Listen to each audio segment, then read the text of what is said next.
Hello everyone, welcome to texture math. आज के session में हम मेडिकल टर्मिनोलॉजी से रिलेटेड कुछ और ऐसे प्रीफिक्सेस देखेंगे जो डिनोट करेंगे किसी बॉडी पार्ट से रिलेटेड इंफॉर्मेशन को। ठीक है। इससे पहले वाले सेशंस में भी हमने ऐसे काफ़ी सारे टॉपिक ऑलरेडी डिस्कस कर चुके हैं। ये उसी के कंटिन्यूशन में पार्ट 35 है। ठीक है।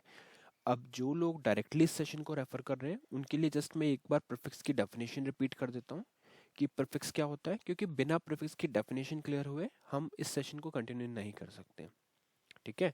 तो प्रीफिक्स क्या होता है? प्रीफिक्स एक ऐसा वर्ड होता है जो किसी भी मेडिकल टर्मिनोलॉजी के स्टार्टिंग में लगा हुआ होता है या अटैच्ड होता है। ठीक है। और वहाँ से वो कोई ना कोई इन्फॉर्मेशन हमें प्रोवाइड करता है। वो इन्फॉर्मेशन हो सकती है किसी शेप और साइज से रिलेटेड, किसी कलर से रिलेटेड, किसी बॉडी पार्ट से रिलेटेड। ऐसे डिफरेंट डिफरेंट कैटेगरीज में इन्फॉर्मेशन को डिवाइड किया हुआ है। तो पहले वाले सेशंस, अगर आप सीरीज देख रहे हो तो आपको पता होगा कि हमने उससे पहले भी काफ़ी सारी चीज़ों को ऐसा डिस्कस किया है ना। और ये 35th पार्ट है हमारे उसी के कंटिन्यूशन के अंदर। अब बात आती है कि प्रीफिक्स का तो हमें पता चल गया कि ये एक ऐसा वर्ड है जो किसी भी मेडिकल टर्मिनोलॉजी के बिगनिंग पे लगा हुआ होता है और वहाँ से कोई ना कोई इन्फॉर्मेशन प्रोवाइड करता है। करेक्ट है। ठीक है। बट अब हम इस सेशन को कैसे प्रोसीड करेंगे? देखो, सबसे पहले हम क्या करेंगे, कुछ प्रीफिक्सेस के मीनिंग को क्लियर करेंगे। प्रीफिक्स समझ में आ गया, उसके बाद में हम उससे रिलेटेड कुछ एग्जांपल्स करेंगे, क्योंकि एग्जांपल्स करना बहुत इंपॉर्टेंट है। एग्जाम्पल्स, अगर आप जितने ज़्यादा आप एग्जाम्पल्स वॉक थ्रू करोगे उतनी ही आपकी अच्छी प्रैक्टिस होगी। फिर आप किसी भी इंटरव्यू में हो या किसी भी एग्जाम के लिए प्रिपेयर कर रहे हो तो वहाँ पे आपको टर्मिनोलॉजी को देखते ही क्लियर हो जाएगा कि उसका मीनिंग क्या है। ठीक है। तो इसीलिए हमें प्रीफिक्स के साथ में एग्जाम्पल्स भी देखने चाहिए। और हम जो जो प्रीफिक्स कवर करते जाएंगे उसी से रिलेटेड 3-4 एग्जाम्पल्स डिस्कस करेंगे। ठीक है। तो स्टार्ट करते हैं पहले प्रीफिक्स से। पहला जो हमारा प्रीफिक्स है वो है ऑप या ऑप्ट। ऑप या फिर ऑप्ट। अब आपको किसी भी मेडिकल टर्मिनोलॉजी में कोई भी टर्मिनोलॉजी अगर ऑप या ऑप्ट से स्टार्ट होती हुई दिखती है तो इसका मीनिंग क्या है कि वो कहीं ना कहीं डिस्कशन कहाँ किस से रिलेटेड हो रहा है? विजन से रिलेटेड। ठीक है। जब भी कोई विजन से रिलेटेड डिस्कशन होगा वहां पे क्या टर्म यूज होगी? या तो ऑप यूज होगी या फिर ऑप्ट यूज होगी। ठीक है।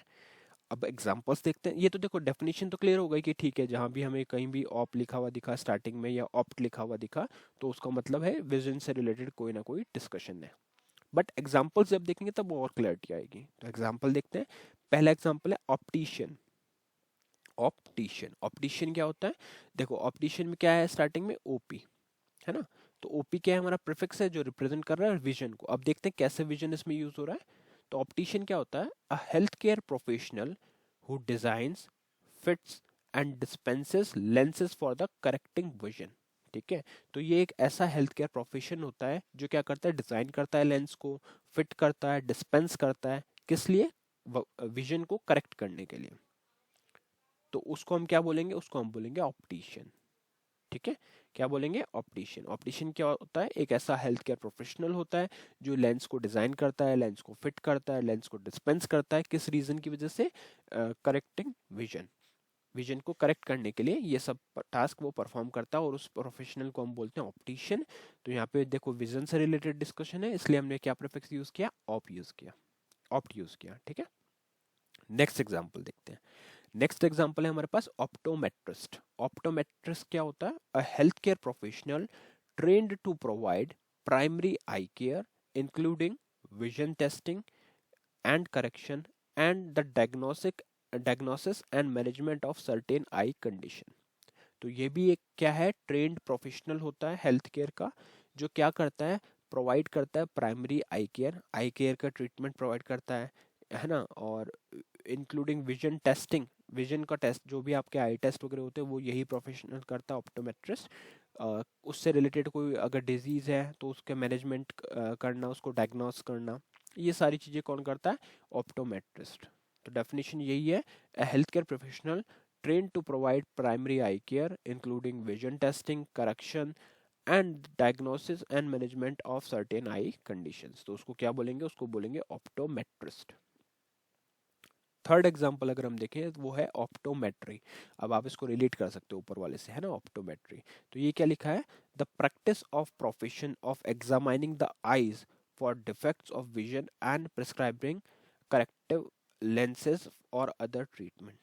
ठीक है, तो इस तरह की प्रैक्टिस को जो इस तरह की जो प्रैक्टिस और प्रोफेशन होगा उसको हम क्या बोलेंगे, ऑप्टीमेट्री में कंसिडर करेंगे। उसमें क्या होता है, the practice of profession of examining the eyes for defects of vision and prescribing corrective lenses और अदर ट्रीटमेंट। तो उसको किससे डिनोट करा, ऑप्टीमेट्री से। नेक्स्ट एग्जांपल है हमारे पास ऑप्टिक्स। ऑप्टिक्स क्या होता है, the branch of physics that deals with the properties of light and behaviour, vision and the instrumented used to detect and measure light. ठीक है, तो ऑप्टिक्स में भी क्या होता है, कहीं ना कहीं विजन का यूज हो रहा है, इसीलिए उस ब्रांच को, जो फिजिक्स की जो वो ब्रांच है उसको क्या बोलेंगे, ऑप्टिक्स ब्रांच बोलेंगे। अब इन सब एग्जांपल्स को अगर आप फिर से वॉक थ्रू करोगे तो आपको एक ही इसमें चीज कॉमन मिलेगी, जो है विजन। हर जगह हम विजन से रिलेटेड डिस्कशन कर रहे हैं, इसीलिए हमने या तो यूज किया ऑप को या फिर यूज किया ऑप्ट को। ठीक है, नेक्स्ट एग्जांपल देखते हैं। नेक्स्ट एग्जांपल है हमारे पास ऑप्थैलम और ऑप्थैल्मो। ऑप्थैलम और ऑप्थैल्मो, ये भी यूज होता है आई के लिए। वहां पे विजन का डिस्कशन था, यहाँ पे आई से रिलेटेड डिस्कशन होगा। एग्जांपल देखते हैं।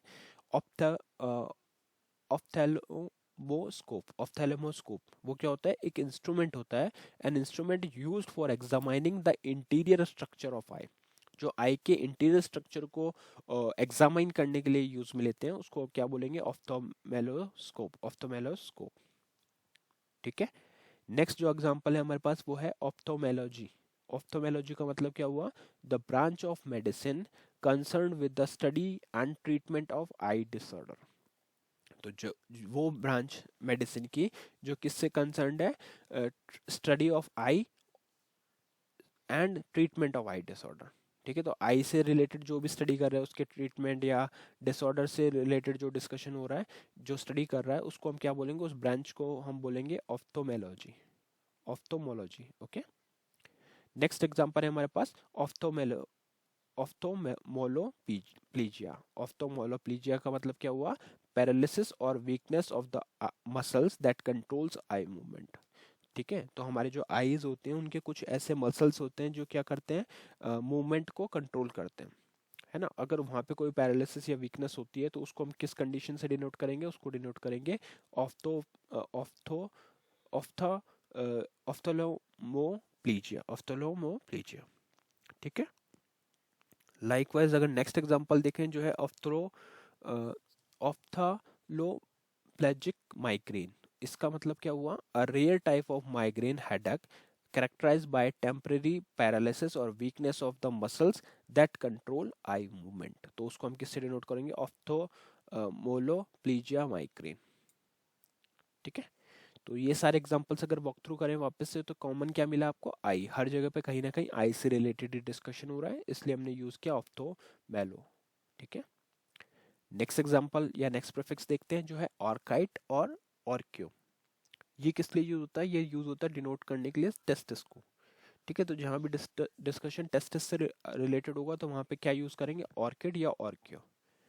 एग्जांपल्स देखते हैं। पहला हमारे पास एग्जांपल ऑर्काइटिस। ऑर्काइटिस। ऑर्काइटिस का मतलब क्या हुआ, इन्फ्लेमेशन ऑफ द टेस्टिकल्स।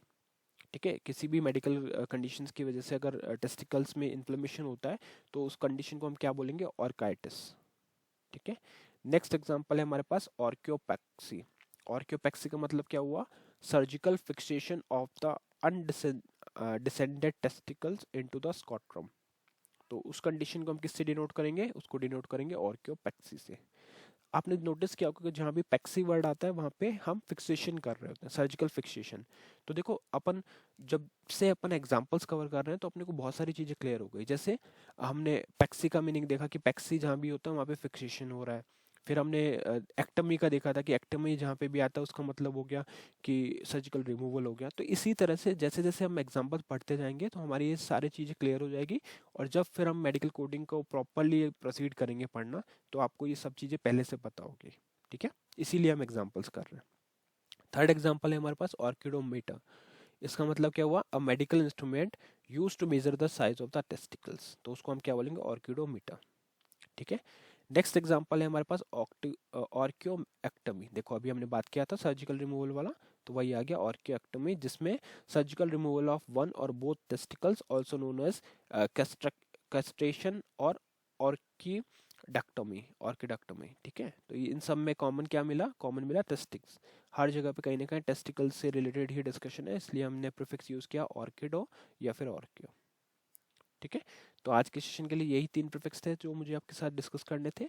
और आज के लिए जो क्वेश्चन है वो ये है कि ओनिक और ओ ये प्रीफिक्स हम किस लिए यूज करते हैं। आपको अगर इसका आंसर पता है तो आप इसका आंसर कमेंट सेक्शन में पुट कर सकते हो, अदरवाइज आप लास्ट सेशन देख के इसके बारे में पढ़ सकते हो, क्योंकि वहाँ पे हमने इसको ऑलरेडी डिटेल में डिस्कस किया हुआ है, ठीक है।